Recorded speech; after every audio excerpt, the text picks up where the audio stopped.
bueno, as circunstancias van pouco a pouco permitindo que este acto, que é realmente unha referencia obrigada no calendario cultural de Galicia, poida celebrarse, porque o ano anterior tivemos que facer un pouco fora de calendario.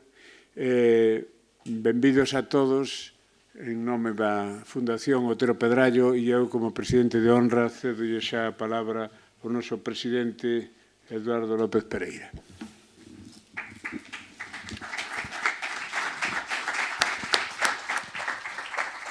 Coa venia, señor presidente de honra da Fundación Otero Pedrallo, don Víctor Fernández Freixanes, presidente da Real Academia Galega, acompañaron na mesa don Manuel Buciños, Premio Trasalba 2020, doña María Vitoria Carballo Calero, Premio Trasalba 2021, a secretaria da Fundación Otero Pedrallo, Patricia Arias Chachero, e un servidor, Eduardo López Pereira, presidente da Fundación Otero Pedrallo. Asístennos aquí neste nobre salón da Casa de don Ramón Otero Pedrallo, o señor presidente do Parlamento de Galicia, señor secretario xeral de Cultura, señor alcalde do Concello de Amoeiro, señor vicepresidente da Diputación de Ourense, señores alcaldes de Cea e de Pilamarín, as vicerrectoras das tres universidades, ou sustituta de vicerrectora, parlamentario do PSG. A continuación están os padroeiros, logo presidentes das fundacións Vicente Risco, da Fundación Insua dos Poetas, portavoz do Concello de Amoeiro da Oposición, familiares de María Teresa, de María Vitoria, e invitados de María Vitoria porque participaron moitos deles, ademais, na confección deste libro que hoxe llevamos a entregar. Moitas gracias a todos pola súa presencia aquí. Saludos a todos desde este nobre salón presidido baixo esa mirada maxestuosa, sedente de don Ramón, nese cadro que así o imaxinou o pintor de bóveda Antón Pulido, e saúdo tamén os que están fora, porque obriga esta condición, aquí non podemos estar máis que 65, pero desde fora nos asisten este ano, nesta festa solemne, no sentido máis etimolóxico da palabra, solus annis, porque se fai unha vez sola o ano, tamén nun día radiante que don Ramón se encargou de mandarnos despois das primeiras chuvas da mañán. Despois deste saúdo cordial, o primeiro que quero lembrar é que estamos no 39 Premio Trasalba, o cal quere dicir que desde o ano 1983, en que se lle entregou o primeiro premio a Xocas, teñen transcurrido 39 anos que son máis fáciles de contar que fáciles de vivir. E por iso quero lembrar aos que nos foron deixando nesta singladura, pero especialmente os dous que nos deixaron recentemente, José Ramón Barreiro Fernández e Carlos Alonso Martínez. Sit vobis, terra levis, amigos, persoeiros, senlleiros da Fundación Otero Pedrallo.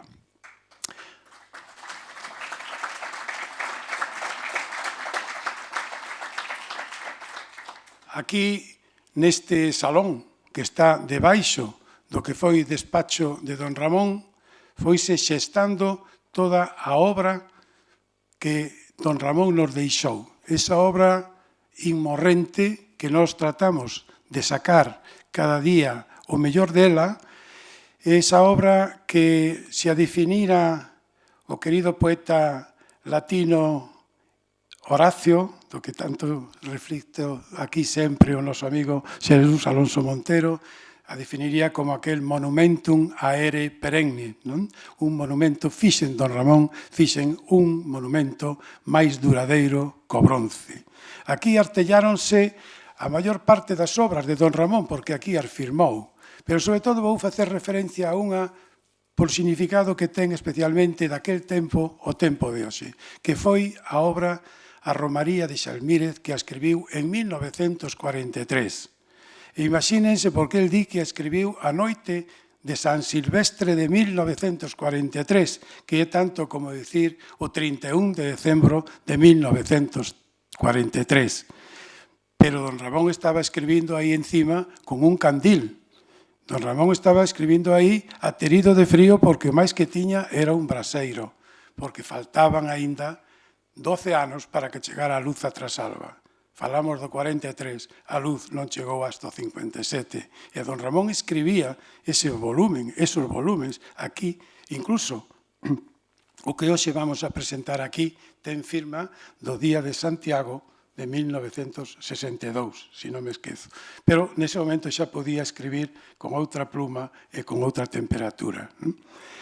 Con esta festa queremos honrar, por unha parte, a don Ramón e, por outra parte, homenaxear a María Victoria Carballo Calero, que dedicou a súa vida á actividade a que dedicou tamén don Ramón, a expandir tanto nas súas aulas docentes como na súa investigación o mellor que temos da pintura, da escultura, da arquitectura de Galicia, como logo nos lembrará o que vai facer a laudatio de María Victoria Jorge Varela.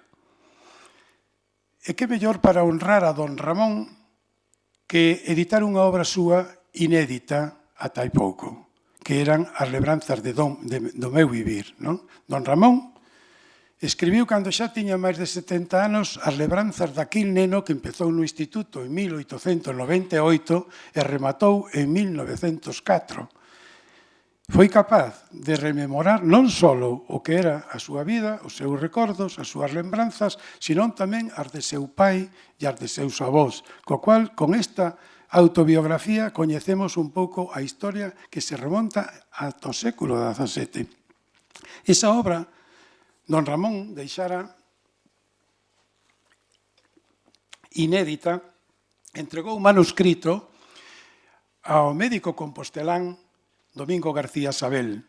E gracias, en primeiro lugar, a Galaxia, que acaba de imprimir, editar por primeira vez, e a xenerosidade da súa filla, Tere García Sabel, que nos acompaña e que ademais accedeu a vir hoxe aquí a presentar esa obra. Moitas grazas, Tere. Este ano comprobaron que hai algún cambio na festa. O primeiro é que a trasladamos de sábado a domingo. Aínda non podemos volver a aquelas festas do Souto, que volverán, se Deus quere, a partir do próximo ano. Pero sí vamos a ofrecer, despois deste acto, unhos petiscos, así está denominado, unhos petiscos de amizade, para o que contamos ca colaboración voluntaria, afectiva, cariñosa hacia don Ramón, para que poden todos saborear o mellor pan, que é o pan de Cea, gracias á xenerosidade do seu alcalde. Vamos poder tamén saborear un xamón destos de castaña, que como lle chaman, selecta, donado tamén por Coren. E como non, o mellor viño que podemos entopar hoxe nas terras dos Chaus de Amoeiro, que é Terras Mancas. Este viño ten unha historia. Este viño arranca desde que en 1249 o abade de Oseira lle arrenda a Lourenzo Muñoz, daí de Soutomanco, co mesmo nome, Soutomanco, unhas terras para que as cabe, que plante viñas, que faga un lagar e que aos 3 anos empeza a mandar a mitad do viño por o mosteiro de Oseira. Por suerte, unhos rapaces xoves, emprendedores, fai uns anos, iniciaron e revolucionaron esa zona, convertindo eso nun saboroso, premio viño Terras Mancas. Querolle agradecer a eles tamén esta axuda. Pero, ao falar de Terras Mancas, eso está enmarcado na zona que lle corresponde o viño, que é a zona da Ribeira, a boca ribeira de don Ramón. Agora, a Beixar, teñen a oportunidade de parar un momento ao marxe da carretera e contemplar hoxe o que é ainda hoxe un esbozo do que vai ser o gran mirador bocarribeira de don Ramón Otero Pedrallo. Desde alí poden contemplar o río Miño serpeando cara Ribadavia, detido polo embalse de Castrelo para que o contemplen tranquilamente desde os altos os dous castros máis significativos de Galicia, o castro de San Trocadro e o castro de San Ciprián de Las, por este lado, e por outro lado o coto de Novelle que xa nos está indicando o marxen con Portugal. E como dicía antes na presentación no acto do patronato, que don Xesús Alonso Montero, si se asoma ali, casi vai poder ver Ventosela desde o mirador da Bocarribeira de Otero Pedrallo. E falando desta Bocarribeira e aproveitando que están aquí os tres alcaldes máis importantes desta zona, que é Cea, Vilamarín e Amoiro, quero reivindicar este territorio, coñecido como territorio Búbal, desde o ano 986 nos documentos de Oseira e nos documentos de Celanova. Territorio Búbal que está enmarcado, formando un triángulo, desde o Búbal, que nace nos montes de Oseira e corre hasta ir a bicarse co pai Miño ali nos Peares e abrazarse co aurífero Sil, que ali se xuntan os tres, precisamente a 3 pasos da casa Nadal do presidente de Galicia. E desde aí, seguindo o río Miño, chega hasta aquí o río Barbantiño. E desde o Barbantiño volve subir cada Oseira. Este era o territorio Búbal, así coñecido desde o século X. E hai que pôr en valor esta casa, estamos aquí, digamos que no centro, no núcleo deste territorio que temos que pôr en valor.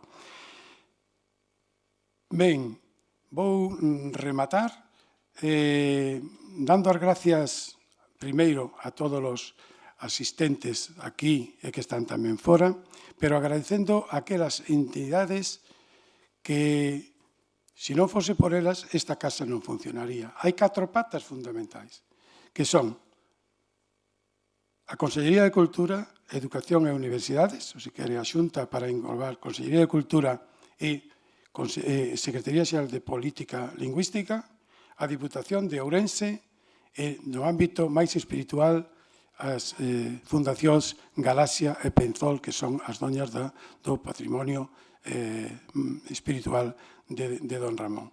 Pero a eles quero engadir tamén, por suposto, Concello de Amoiro, e os que hoxe colaboran neste acto, particularmente, como son as institucións ou as empresas ás que antes me referín, pero tamén a Dirección Xeral de Turismo, porque ela nos proporcionou este cantautor Manuele de Felisa, que vamos a poder escoitar a continuación.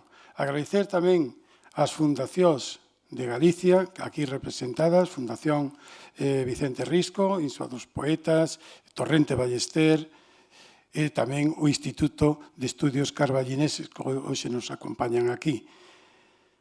Despois desto, e xa foi moi prolongado, gracias a todos, porque agora a secretaria da Fundación vai dar explicación das razóns e os motivos que fixeron que este padroado declarase a María Victoria Premio Trasalba 2021. Moitas grazas a todos pola súa atención.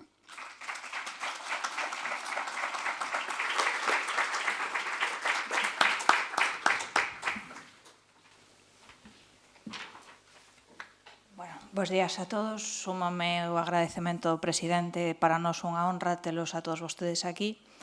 E eu simplemente vou ler un escrito en nome da Comisión de Goberno intentando explicarles un pouco o que é evidente, porque María Victoria Carballo Calero merecía o Premio Trasalba 2021. En abril deste ano, a Comisión de Goberno da Fundación Otero Pedrallo acordou por unanimidade concederlle o Premio Trasalba 2021 a María Victoria Carballo Calero Ramos, que foi catedrática de Historia da Arte Contemporánea da Universidade de Vigo e decana da Facultade de Historia e é, na actualidade, emérita na mesma universidade, ademais de académica da Real Academia de Belas Artes de Galicia. Da premiada deste ano, esta comisión quere destacar públicamente, ademais do seu brillante currículum académico, tanto docente como investigador, que a fixo acreedora do Premio Galicia de Investigación Humanística Antonio López Ferreiro en 2010, a súa condición de padroeira desta casa desde hai máis de 25 anos e o traballo que, con compromiso e dedicación, leva realizando, expandindo a memoria de don Ramón Otero Pedrallo. En segundo lugar, a Comisión considerou que era a persona idónea para recoller o premio deste ano, pois é este un ano no que felizmente a cultura galega ten nome de muller, e así quixemos colocar o seu nome ao lado dos de Xela Arias ou Emilia Pardo Bazán, que tan xustamente temos homenaxeado.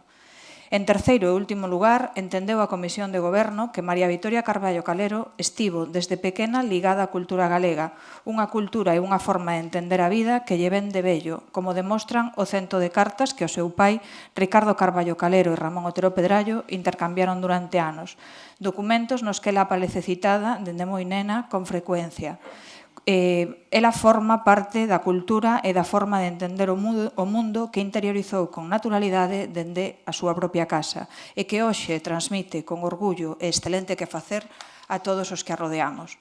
Por todo isto, a Comisión de Goberno da Fundación Otero Pedrallo acordou que María Victoria Carballo Calero Ramos fose nomeada Premio Trasalba 2021, do que como secretaria dou fe en Trasalba a 10 de abril de 2021, 45º aniversario do pasamento de Ramón Otero Pedrallo.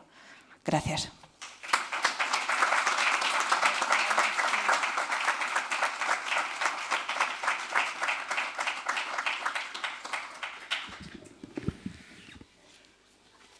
O noso presidente encárgame que eu leve o guieiro do acto e eu, lóxicamente, encantado. Non hai que dicilo aos parabéns. De seguido, imos a escoitar a intervención de Teresa García Sabel, que presentará o libro de Otero Pedrallo, Lembranzas do meu vivir, a primeira entrega, porque a segunda xa a publicaramos hai un par de anos. Estou falando de memoria, aproximadamente, e sempre tiñamos este pendente, e a verdad, 6 anos. Bueno, o tempo pasa, pero sei que Teresa e Patricia fixeron un traballo fantástico, non só na edición do texto, sino tamén na contextualización do texto, e, por tanto, vai ser unha honra escoitar a Teresa García Sabel a presentación deste primeiro volumen, que realmente é a presentación da obra completa das lembranzas do meu vivir, esa crónica dun tempo que nos ofrece don Ramón. Bos días, señor presidente da Fundación Otero Pedrallo, autoridades, amigas e amigos de don Ramón.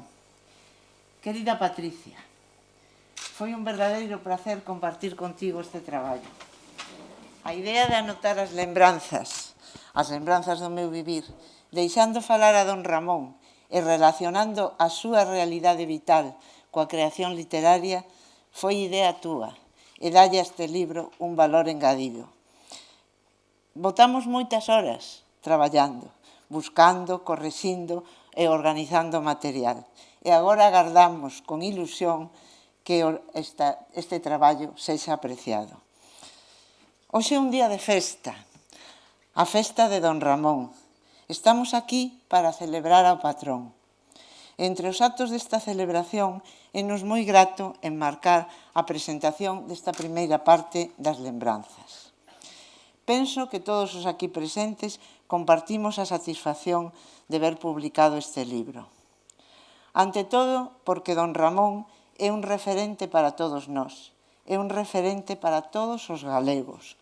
En este sentido, é importante acrecentar o coñecemento desta figura emblemática que forma parte do noso patrimonio. Gracias ao que el mesmo conta nestas lembranzas, podemos seguir con detalle como se criou, cal foi a súa realidade familiar, en fin, como pasou infancia e adolescencia. Este manuscrito, dedicado aos meus pais, foi un dos agasallos que don Ramón lle fixo ao meu pai ao longo da súa vida. Moitos manuscritos foille agasallando en moitas ocasións e meu pai foi nos guardando con especial agarimo. Meu pai era unha persona moi organizada e tiña todos estes manuscritos de don Ramón en carpetas perfectamente organizadas. Circula por aí unha lenda según a cal este manuscrito apareceu no fallado da Rosaleda. É moi bonito literariamente, pero está moi lonxe da realidade. A realidade é que este manuscrito estaba entre papeles que nada tiñan que ver con Otero Pedrallo. E por eso tardei moitos anos en atopalo. Dende os anos 50, cando o matrimonio Otero Pedrallo se instala en Compostela, despois de gañar a cátedra de Xeografía da nosa universidade, a amizade entre médico e paciente faise moi fonda. Don Ramón ten afirmado en moitas ocasións que os anos de Compostela foron para él anos moi felices. A vida universitaria, que tanto lle gustaba, as tertulias no Café Español e a Rosaleda, que era como moita xente denominaba a nosa casa. Hai que ter en conta que naqueles anos de mediocridade cultural, a Rosaleda era un centro de vida intelectual por onde pasaban escritores, políticos, emigrantes, exiliados, calquera persona que tiña algo de valor. E onde tiñan lugar xuntanzas literarias nas que moitos escritores presentaban as súas obras antes de ser publicadas. Recordo, non me vou estender, algunhas tardes memorables, unha en que don Aquilino Iglesia Alvariño leu a súa traducción da Comedia da Oliña e Fole empeñábase en corrixirlle o galego. Aquelo non acabou mal, pero por pouco. Tamén recordo cando Carmen Muñoz leía as derradeiras obras de Rafael Dieste, con a súa entonación tan maravillosa, ou cando o propio don Ramón e Fole improvisaban relatos diante dun manetofón. Eran tamén unhas tardes importantes. Pero non só foron tertulias literarias, tamén hubo xuntanzas políticas, case sempre organizadas por Ramón Piñeiro. A amizade entre don Ramón, cando digo don Ramón, é sempre Otero Pedrallo.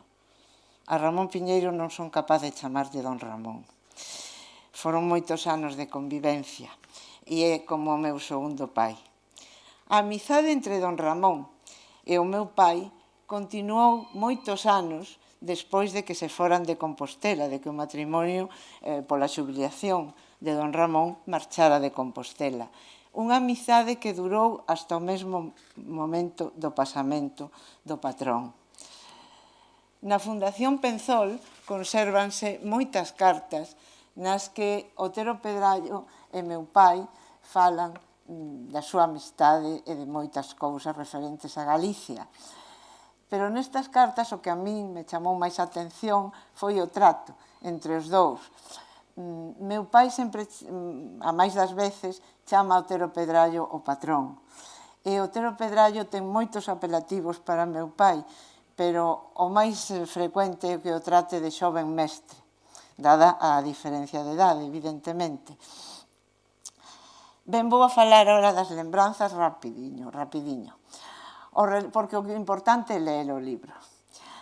O manuscrito das lembranzas, o relato, transcorre dende finais do século XIX, como moi ben dixo o presidente da Fundación, coa infancia e os primeiros recordos de don Ramón e presenta todos os seus devanceiros, avós, bisavós, se remonta evidentemente hasta moi atrás, e remata co pasamento de seu pai, en plena adolescencia, cando don Ramón ten só 16 anos.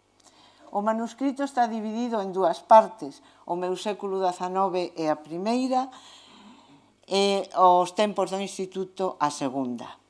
Trátase dun traballo autobiográfico escrito entre Trasalba e Santiago, os dous lugares que xunto con Ourense conforman o universo vital de don Ramón. A dualidade entre o campo e a vila, representada polo Ourense dos Pedrallo, coa Rúa da Paz, o amigo Vicente Risco, o instituto, os compañeiros, os profesores, e a Trasalba do Sotero, coa vida da aldea, coa natureza, cos contos de medo da boa Tenta, el lle chamaba mamá Tenta, que tanto lle gustaban ao neno, pero que tanto lle arrepiaban. Trátase de dous mundos, o racional que facilita a rutina da vida e o da imaginación e a fantasía. O neno, como tantos nenos galegos, vive esta ambivalencia e dubida. Cando está en Trasalba, bota de menos Ourense, e cando está en Ourense, añora Trasalba, que finalmente gozará da súa preferencia. Fago simplemente dúas citas, podía facer moitas, pero dúas citas que me parecen importantes. Di don Ramón: criei-me no amor dos castiñeiros, das lembranzas e as paisaxes. A segunda cita di así: no decorrer das horas de Ourense, sufría matinando en Trasalba. Sin min habían chorar os castiñeiros. Eu sentía caerlle as vaguas, non eran pingadelas de chuvia. Tamén é interesante constatar que as tres vocacións de Otero aparecen xa a idade moi temprana. A xeografía, afición favorecida polo admirado profesor Eduardo Moreno López, que organiza moitas excursións e lles inculca o amor á natureza e á paisaxe. O ensino, a vocación de mestre, veulle tamén pola admiración que sentía por algúns profesores, en especial por este citado Moreno López, pero tamén por don Marcelo Macías, que foi o profesor de Ética e Literatura. A don Ramón parecíalle admirable a intimidade, a relación que se produce entre profesor e alumnos na intimidade da aula. E, en terceiro lugar, a terceira das vocacións, a inquedanza política. Xa no bacharelato, declara que o seu grupo de amigos eran todos republicanos. Aquí tamén debeu influir a admiración que sentía polo pai, que, ademais de médico, era parlamentario. Outro aspecto interesante das lembranzas son os retratos que don Ramón fai da súa familia. A figura central é a familia do pai, de don Enrique Otero, fillo único como a él, que era un médico rural moi respetado e querido. Don Enrique renunciou á plaza que sacou por oposición de médico residente en Compostela para vir de médico rural. Bueno, tiña dúas consultas, unha en Ourense e outra en Trasalba. A renuncia ao posto de Compostela significaba a renuncia a unha posible carreira académica. A veneración que o neno sinte polo pai é moi grande. Don Ramón conservará sempre, durante toda a súa vida, cartas, escritos e incluso, o que máis me chocou foi os libros de bacharelato de seu pai. E a imaxe do médico a cabalo, saindo ao atardecer, co seu revólver no cinto, impresiona moito ao neno. A nai, dona Eladia Pedrallo, é unha muller elegante que, como era normal na época, estaba sempre pendente do home e do fillo. Logo será unha viúva nova que tivo que facerse cargo desta casa de labranza. Pero tamén fai retratos minuciosos dos avós e de outros parentes, como o tío Antonio Otero, capitán esparterista, que viviu innumerables aventuras ao longo da súa vida. O autorretrato que don Ramón fai del mesmo é abondo negativo. Afirma que era un rapaz serio, triste e aplicado, un neno feble e medoñento, que tivo sempre problemas de saúde e que a pouco de nacer xa se enfronta a un episodio grave, xusto un día en que seu pai está de viaxe. Toda a familia estuvo sempre moi preocupada pola saúde do neno. En unha ocasión, que marchan de viaxe pasar as vacacións do verán a Vigo, para que o neno cambie de aires, como se decía entón, o avó paterno vainos despedir a estación. E moi preocupado pola saúde do neno, fai esta reflexión: coido que non volverei ver este netiño. Que tiña mala saúde é un feito incontestable, pero polo menos, cando eu o coñecín, xa evidentemente maior, era un home moi vital, ledo e apaixoado, pero iso sí, sempre moi aprensivo. Por outra parte, a súa condición de fillo único fai que estivera sempre moi protegido, moi sobreprotegido, diría eu. Algúns exemplos vou a poñer desta protección, o feito de que o neno dormiu moitos anos na habitación dos pais, no cuarto dos pais.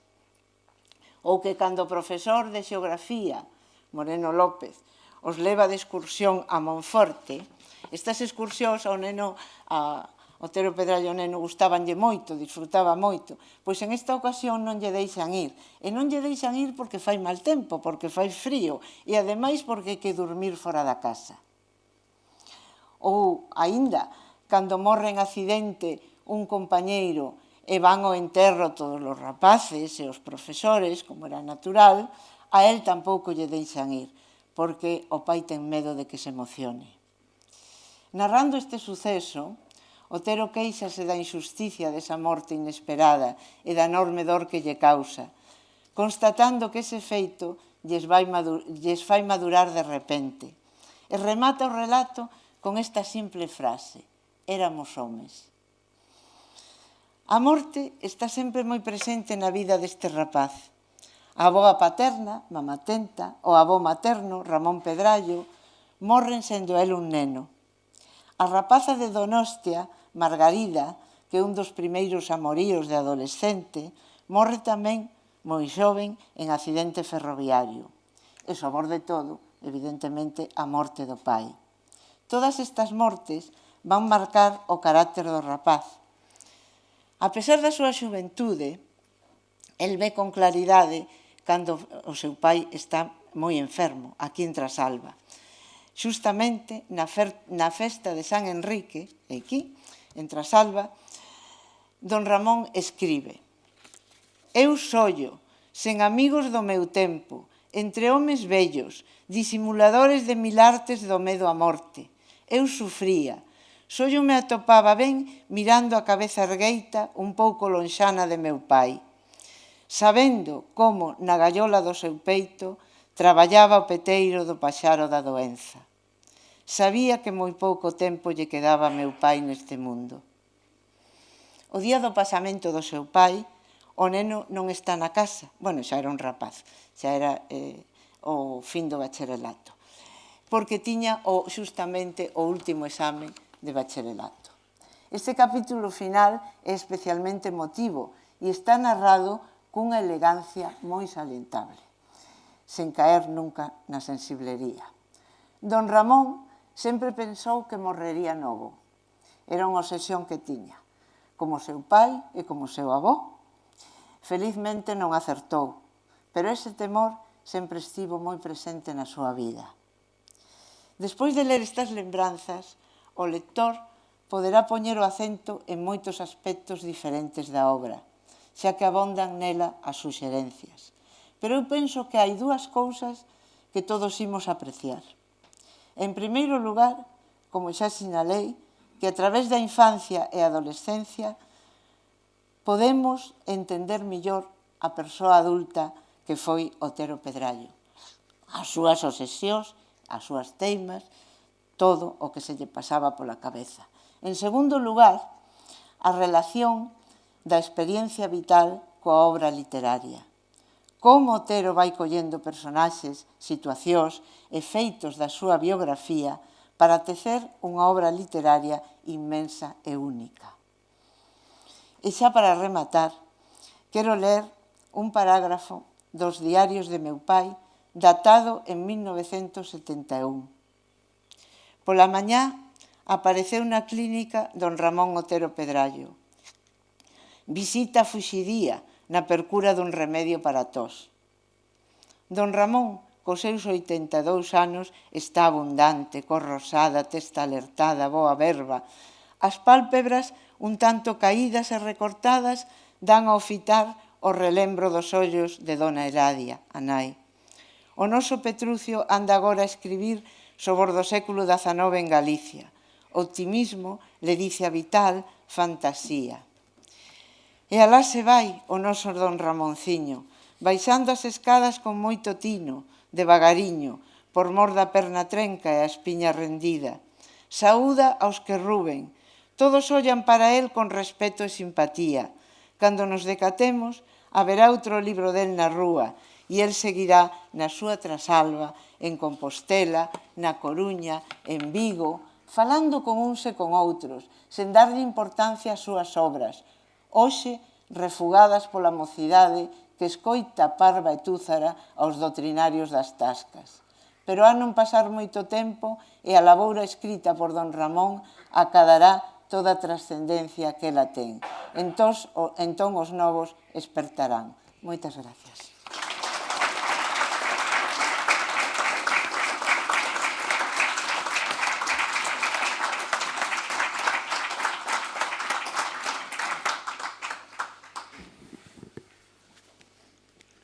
Grazas, Teresa García Sabel, por esa presentación que realmente é unha invitación, porque os libros é certo que están para que se lean, pero tamén ás veces teñen a sorte de que haxa alguén que saiba incentivar a lectura e animar a ler. Grazas polo libro, pola presentación e polo traballo. Este acto vai consta de dúas partes, fundamentalmente, ou de tres, se se quere, tal como está no guión.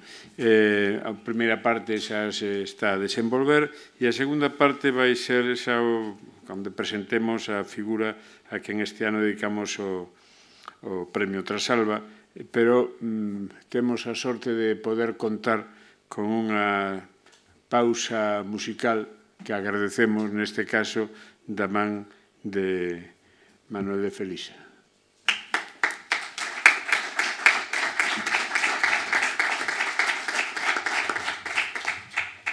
Grazas pola invitación, señor presidente, e para min é unha honra poder participar hoxe coa miña música deste acto tan importante para a nosa cultura.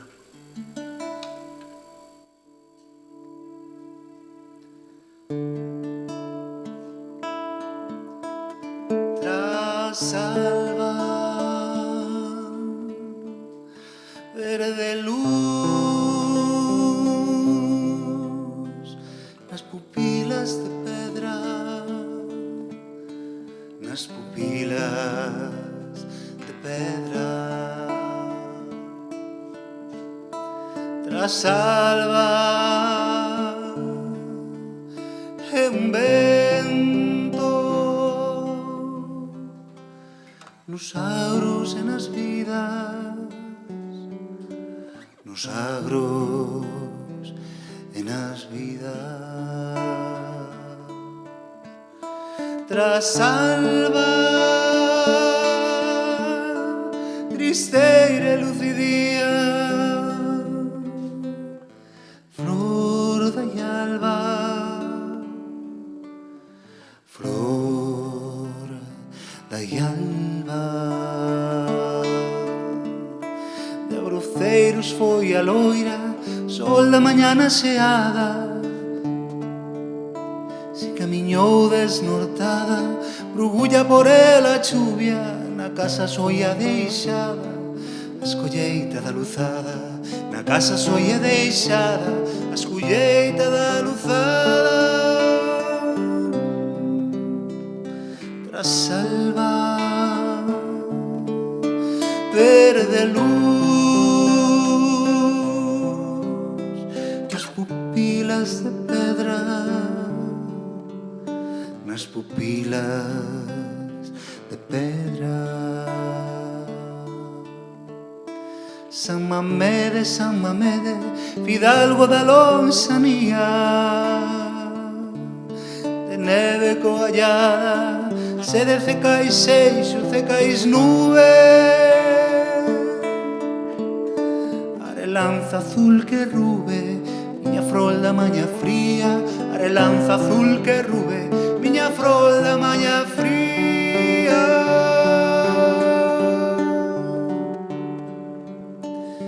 Trasalba,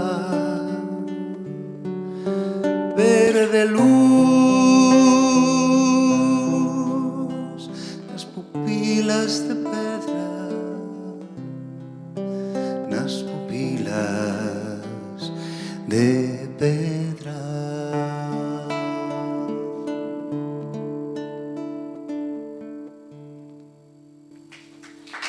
Muchas gracias.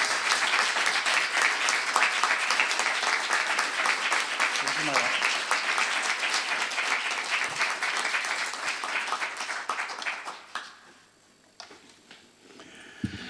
Grazas, Manuel de Felixa, que nos trouxo a palabra de don Ramón e a memoria de Trasalba, e agora entramos na seguinte fase do acto, da xornada, onde hai unha protagonista especial, o presidente Jorge Varela,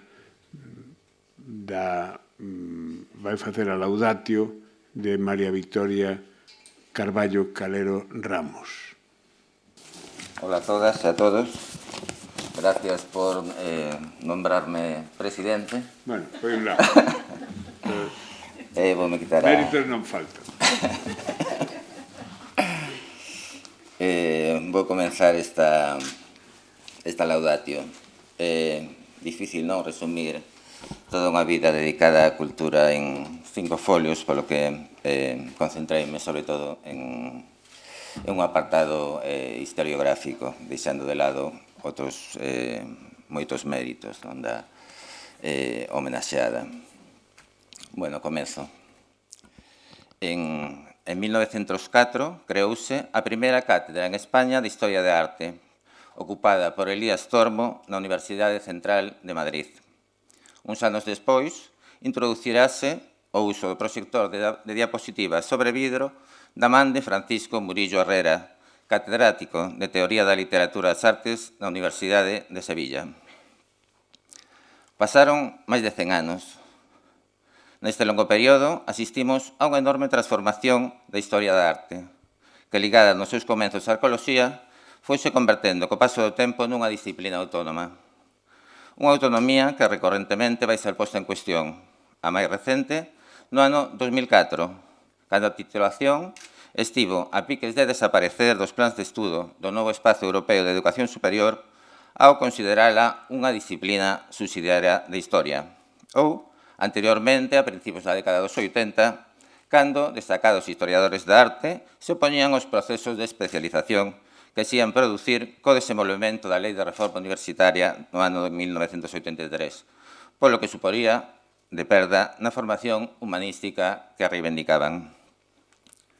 Para ello, este proceso de autonomía nos estudios universitarios, a historiografía da arte ia transitar entre un formalismo catalográfico nos comenzos do século XX, moi necesario naquel momento por necesidade urxente de inventariar e clasificar, e os dicionarios biográficos de artistas que continuaban a xa antiga tradición de Antonio Palomino ou Ceán Bermúdez. Tal e como sinala Pérez Sánchez xa nos anos 80, antes, pois, de calquera especulación teórica que interprete, noutras claves, a actividade dos artistas e dos artesáns, as presións da clientela, as ideoloxías subxacentes ou a ordenación dos signos icónicos, faz imprescindible a fixación do existente, a súa clasificación e ordenación primaria, e a imprescindible investigación de arquivo que supla, polo menos, coa súa noticia circunstanciada o desaparecido, fornecendo todos os elementos para esa investigación posterior. Durante eses primeiros anos, dos que viñamos falando, foronse creando tamén toda unha serie de institucións, revistas, asociacións que, a pesar dos vaivéns da vida política, lograrían ter certa continuidade.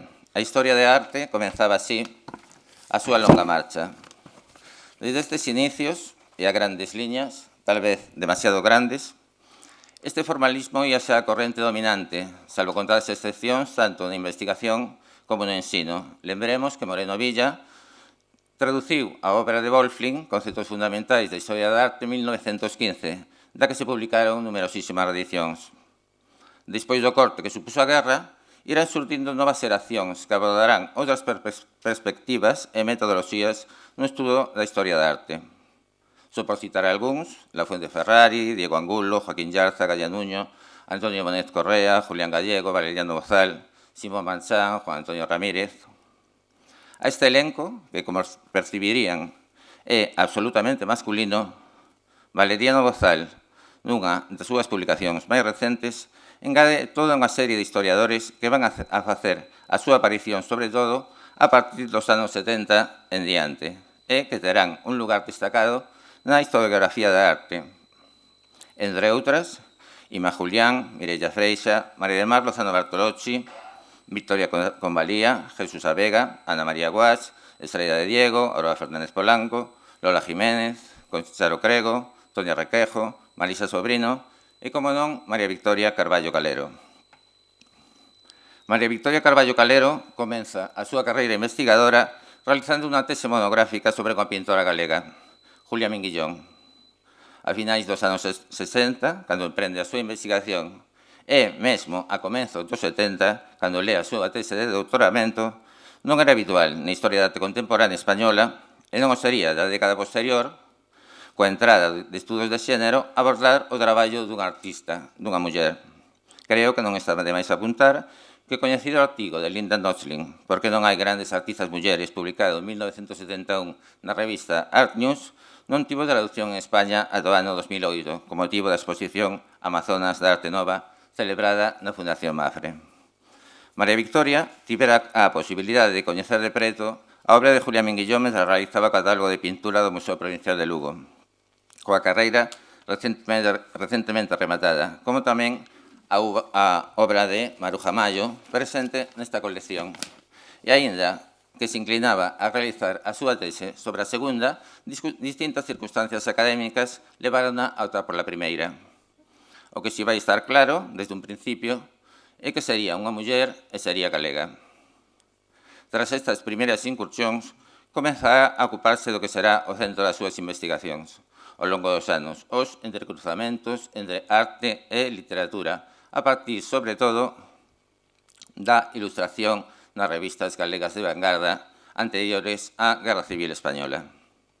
Este periplo iníciase coa publicación, a partir dos anos 80, da ilustración na revista Nós, a que seguirán os Castelos de Ourense, o seu discurso de entrada na Academia Galega de Belas Artes, a revista Vida, unha aventura antes de Alfar, ou, máis recentemente, a ilustración gráfica en Galicia, 1880-1936. Entre medias, toda unha serie de artigos que van a aprofundar no coñecemento na súa faceta de ilustradores de artistas como Castelao, Camilo Díaz Baliño, Álvaro Cebreiro, Maside, Cándido Fernández Mazas, Manuel Méndez, Luis Huici, Luis Oane ou Francisco Miguel, entre moitos outros, como tamén no labor dos editores, as pequenas imprentas e na atmósfera cultural que fixeron posibles estas publicacións. Permítanme dar momentáneamente un rodeo. Mentres preparábamos a edición de Ilustración Gráfica en Galicia, un libro eminentemente visual, grazas a María Victoria, tiven a oportunidade de manexar de preto algúns exemplares destas revistas na sede da Real Academia Galega. Durante o ano 2010 desprazámonos en varias ocasións ata a Academia para facer unhas fotografías da revista Vida, Luz e Gráfica. O abrir cada unha destas revistas, editadas hai xa 100 anos, e, mentras observábamos as súas ilustracións, a súa tipografía, esas reproduccións mecánicas editadas en serie eran, con todo, únicas. Únicas no sentido que o tempo e a memoria lle otorgan as cousas. A oxidación do papel, unha pequena mancha no bordo da páxina, o milímetro que se desprazou unha das caixas, todo iso foi para min unha experiencia absolutamente singular, luminosa. Cada vez que pasaba unha páxina, e mentres preparaba o disparo, María Victoria me contaba a historia da imaxe. Eu demorábame, porque me gustaba oíras e non quería interromper o relato. Ao final sempre aparecía a guerra, como corte figurado, pero tamén real. Lembremos o tráxico final de Luis Huici ou de Francisco Miguel, que neses anos 20 informaba este último, desde as páxinas de Vida, dos distintos movimentos da vanguarda rusa. Volvo outra vez ao campo das investigacións de María Victoria e a outro dos seus temas de interese, arquitectura e urbanismo en Galicia. Entre as súas primeiras publicacións, gustaríame destacar a que lle dedicou o Santuario da Nosa Señora das Ermidas en 1987, xunto con Miguel Ángel González e Antonio Bonés Correa, do que será madriña no acto de investidura como doctor honoris causa pola Universidade de Vigo e tamén organizadora con Juan Antonio Ramírez, da primeira grande homenaxe publicada por la Universidade Complutense de Madrid. Nel vai recoller importantes datos históricos e documentais que nos axudan a interpretar a iconoloxía da Igrexa de Santuario, traballo que continuará con programas iconográficos do Santuario das Pies e das Ermidas.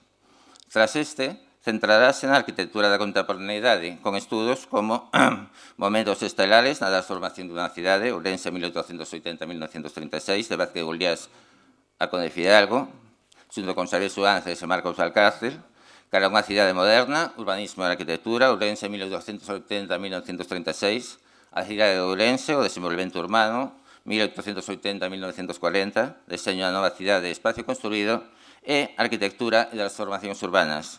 Todos eles achegaron luz no coñecemento da arquitectura e urbanismo á cidade de Ourense. Outro campo de interese vai a ser a pintura, onde vai estudar obras de figuras fundamentais da cultura e da arte galega como Castelao e Luis Soane. Entre as publicacións que lle vai dedicar, habería que salientar respecto ao primeiro a monografía Castelao, tamén Castelao, Liñacor, Castelao e o debate da modernidade, estado da cuestión, e como na parábola de Pieter Bruegel. Mentras que o segundo lle dedicará Luis Soane, Imaxe de Galicia, Luis Soane, figurando recordos, ou Estética e Relato. Por outra parte, Galicia, a pintura e a muller van estar representadas nas figuras de dúas pintoras, Julia Minguillón e Maruja Mayo, dúas formas de entender o feito pictórico e tamén a vida.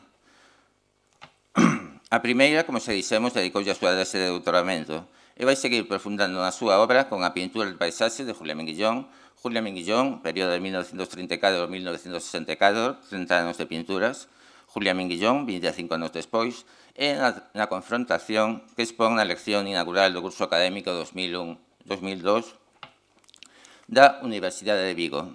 Julia Minguillón e Maruja Mayo, o reencontro con a modernidade na posguerra, 1940-1957.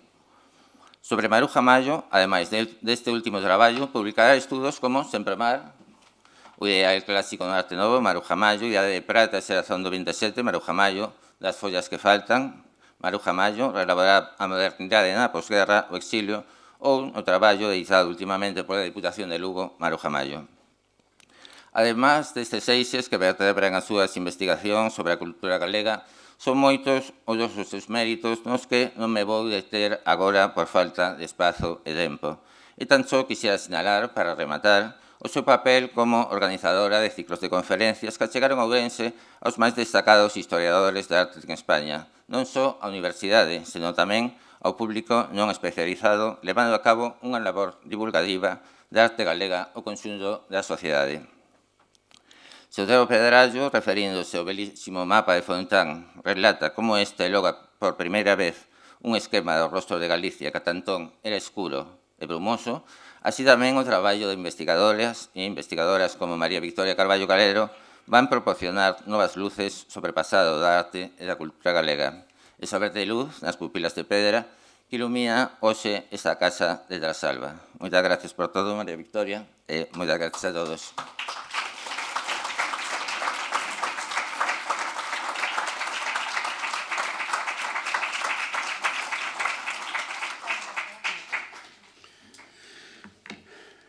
Moitas grazas, Jorge Varela, pola laudatio.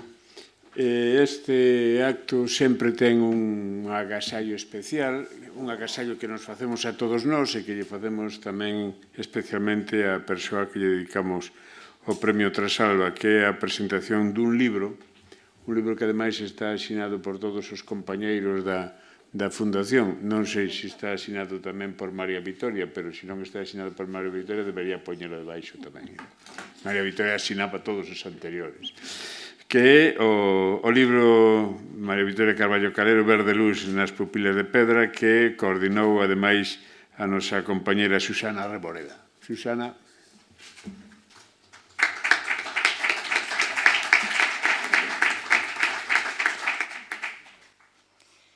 Bo día a todas e a todos. María Victoria, 30 anos.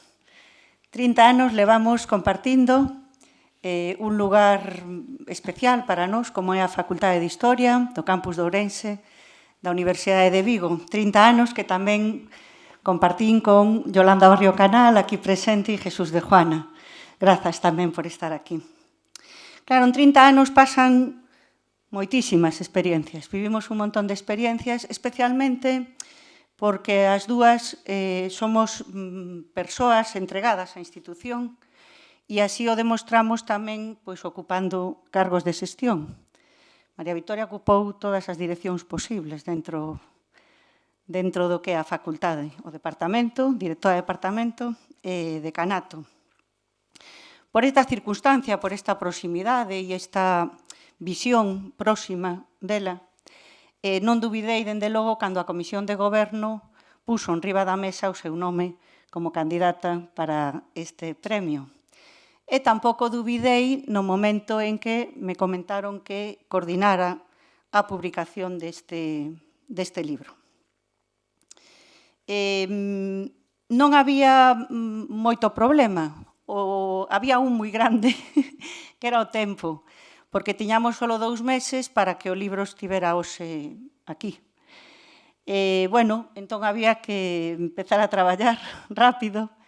Primeiro, María Victoria suministrou a lista das persoas que iban a escribir no libro como contribuintes, como persoas próximas a nivel académico e a nivel de amizade.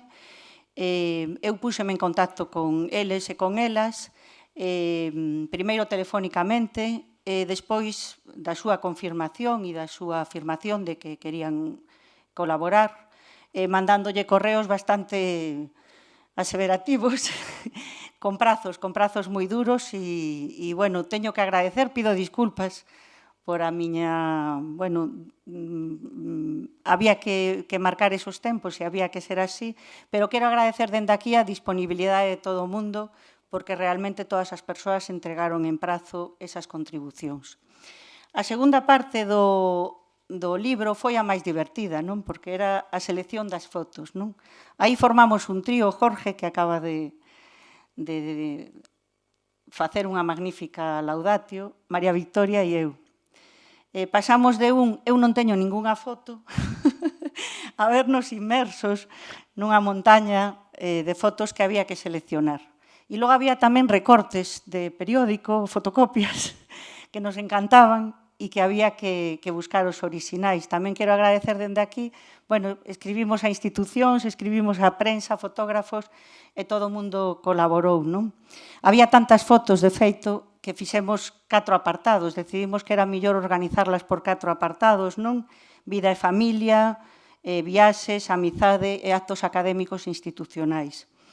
Hoxe, realmente, eu síntome moi orgullosa do produto, quedou un libro fantástico, creo que isto da fotobiografía permítenos, casolladas simplemente as fotos, facer un percorrido por os aspectos máis importantes da vida de María Victoria, tanto no eido familiar como académico, institucional. E entón, eu creo que queda unha semblanza magnífica e para min foi un placer realmente realizar esta coordinación. Moitas grazas.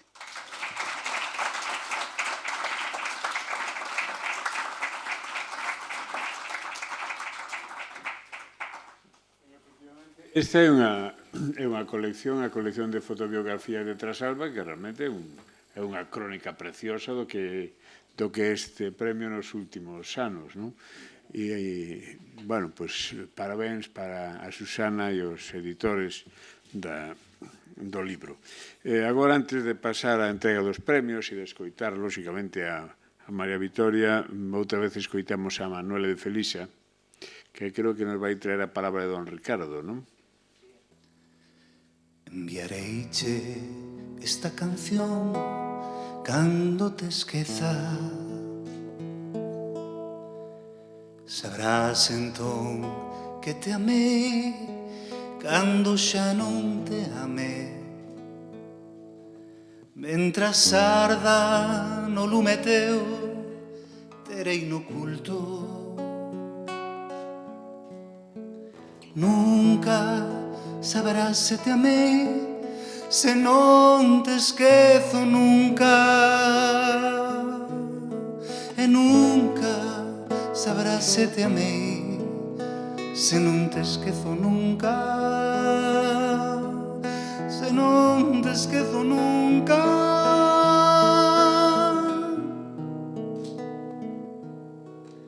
Nunca sabrás se te amei.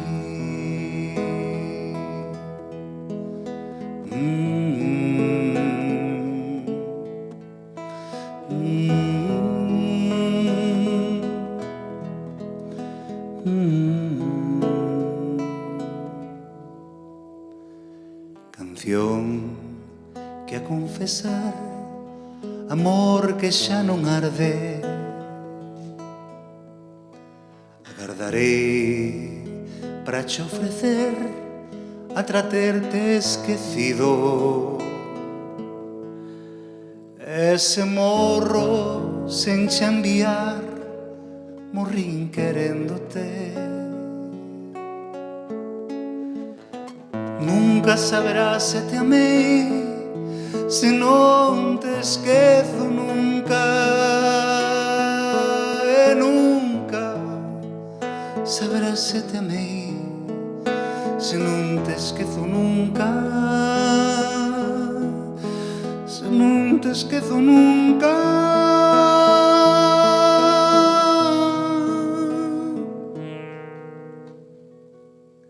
Nunca sabrás se te amei.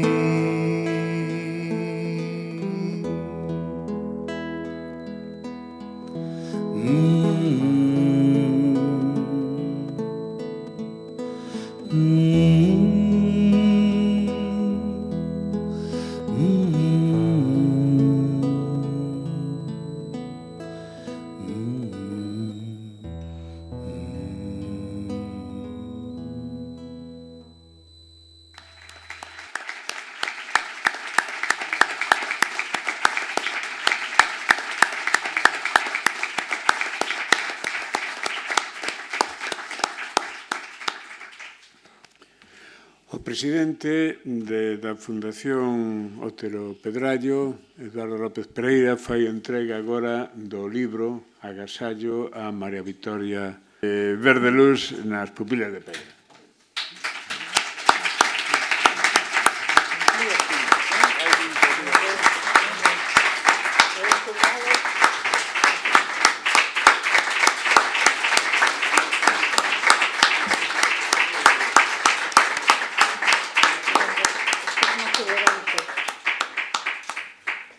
De seguido invitamos ao presidente do Parlamento de Galicia, Miguel Santalices, a que faga a entrega do Premio Trasalba 2021 a María Victoria Carballo Calero Ramos.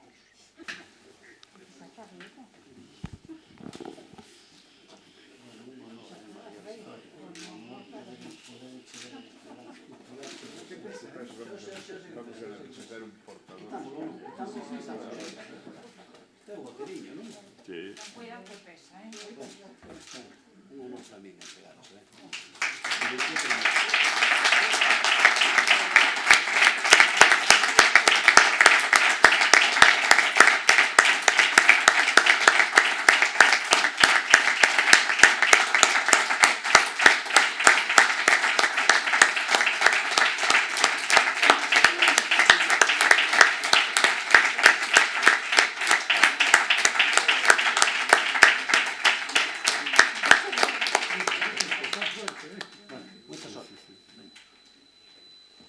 Ben, e o de Manuel Buciños escapou.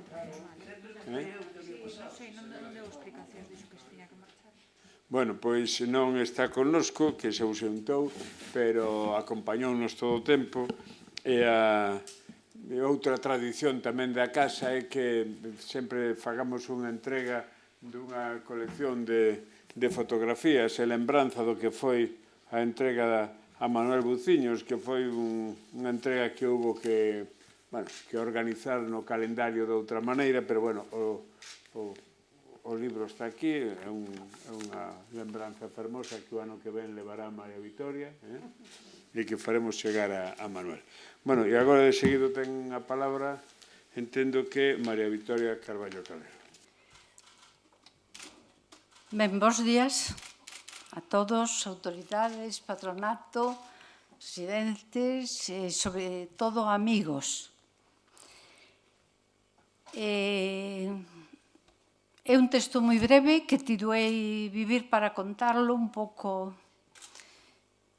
recordando ao grande escritor, 25 anos despois, porque é curioso, exactamente 25 anos van transcorridos desde aquel xuño de 1996, donde unha carta de Agustín Sisto Seco, en calidade de presidente da Fundación Otero Pedrallo, datada un día como hoxe, tras Alba Moeiro, 27 de xuño, me trasladaba ao acordo da Xunta de Goberno e do Consello Rector en termos semellantes a estes. Reunidos en sesión plenaria, tal como tivemos hoxe, coincidindo coa festa literaria na que se entrega o Premio Trasalba, tamén como hoxe, a Xunta e o Consello aceptan por unanimidade a miña proposta a teu favor, avalada por Paco del Riego e Mais Filgueira, e plantexada el como presidente para ocupar a vacante ocasionada polo pasamento de María Teresa Cortón. A verdade foi que naquel momento non reparei nos avais tan importantes, e si no parágrafo da carta onde me recordaba que do Consello Rector, máximo órgano da Fundación, integrada por 25 personalidades, meu pai tiña a condición de membro nato. Por suposto, aceptei e agradecinlle a confianza e, ao mesmo tempo, brindeille a miña colaboración solicitada.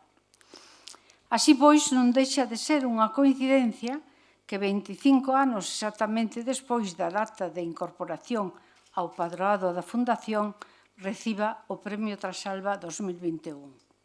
A miña idea era neste acto dar a coñecer a investigación na que levo traballando fai tempo sobre unha obra un tanto críptica de Castelao, regalada a Otero en Bos Aires en 1947, O Souto dos Gatos, que forma parte da colección Pazo Museo Otero Pedrallo e que recentemente figurou na exposición de Nós a Nós. Bueno, eu teño a miña teoría, que non vou expor aquí, pero, alo menos, penso que é moi suxerente, unha interpretación dos soños relacionado con Freud, e tamén, bueno, non estou exactamente de acordo ca data que pon por trás, porque ese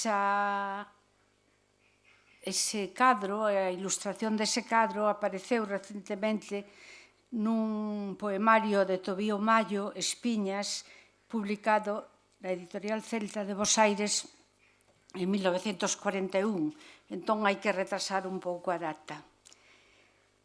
A outra opción, realmente considerada por min, contemplaba a posibilidade de aportar algúns datos a ese epistolario entre meu pai e Otero recentemente editado, no que aparezo tamén citada en varias ocasións, mencións que tamén, confeso, até a súa publicación non reparei, e que Patricia Arias Chachero, aquí presente, nun magnífico traballo puxo de manifesto.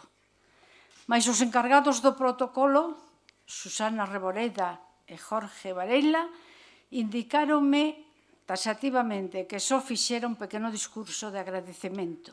E iso farei. En primeiro termo, quixera ter un recordo moi emocionante para os que xa non están, e que, como moitos dos que hoxe estamos aquí, recordarán que coa súa sola presenza enchean de contido calquera actividade da Fundación.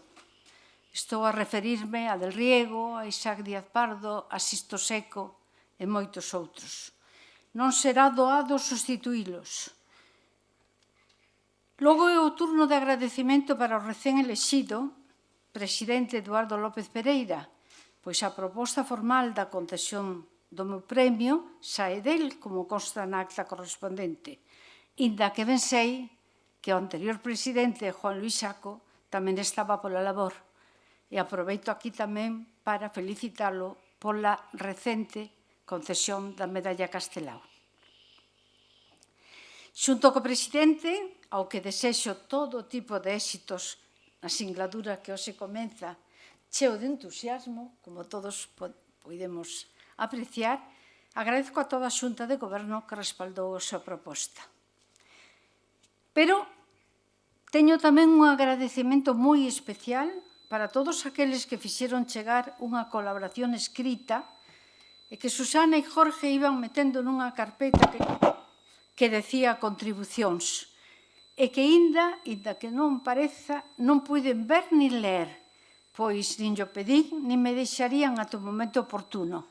Por eso, cando alguén me preguntaba, gustoucho o que escribín, é que non o vin, nin vin as fotografías, porque todos sabemos que Susana manda, goberna e eu acepto todos os seus mandados. Todos os autores foron de algún xeito especiais nalgún intre da miña xa larga traxectoria vital.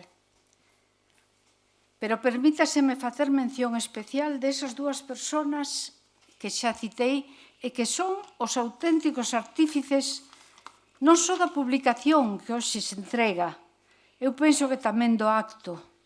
Unha, Susana Reboreda, decana da Facultade de Historia, a miña decana, que vai traballar a codo con codo co presidente, pois forma parte da equipa de goberno, e outra, Jorge Varela, doutor en Historia da Arte, a máis de artista, cunha brillante carreira académica ligada a min, de algún xeito, e agora xa profesor do departamento, ao acadar recentemente unha praza de docente.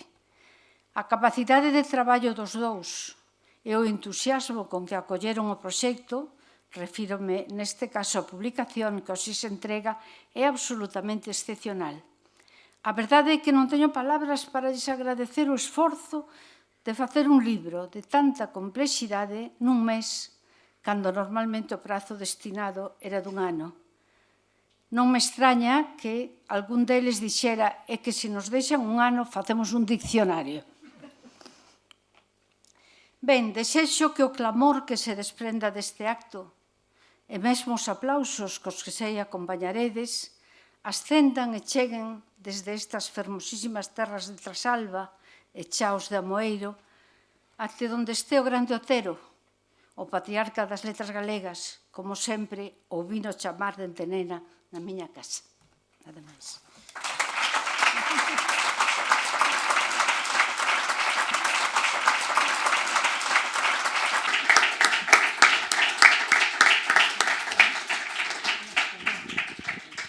Ben, cerra o acto, entendemos que é o noso presidente Eduardo López Pereira. Antes de escoitar as palabras de don Ramón. Exactamente, eu non teño nada que decir máis que agradecemento. Cumprimos bastante ben o tempo. Agora hai un agasallo deses petiscos, non? Para poder compartir. Hai separación para estar a metro e medio e a dous sin mascarilla a través, porque vai estar aberto toda a parte de abaixo de aí do Pazo. Pero, como sempre, a última palabra nesta casa tena don Ramón, o noso patrón. Ben, de acordo, entonces, tamén para os que nos están escoitando desde o exterior, teñen aí unha tarxetiña cas palabras que vai a pronunciar agora don Ramón.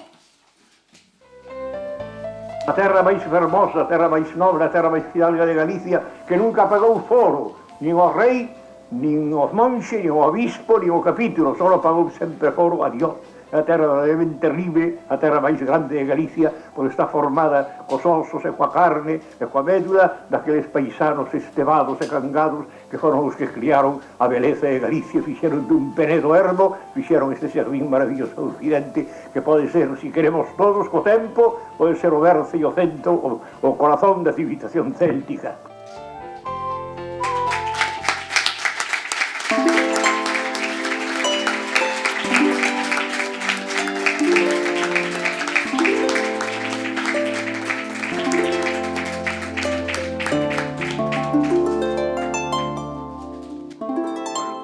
Pois moitas gracias e hasta nova convidada. Erguemos a sesión, presidente.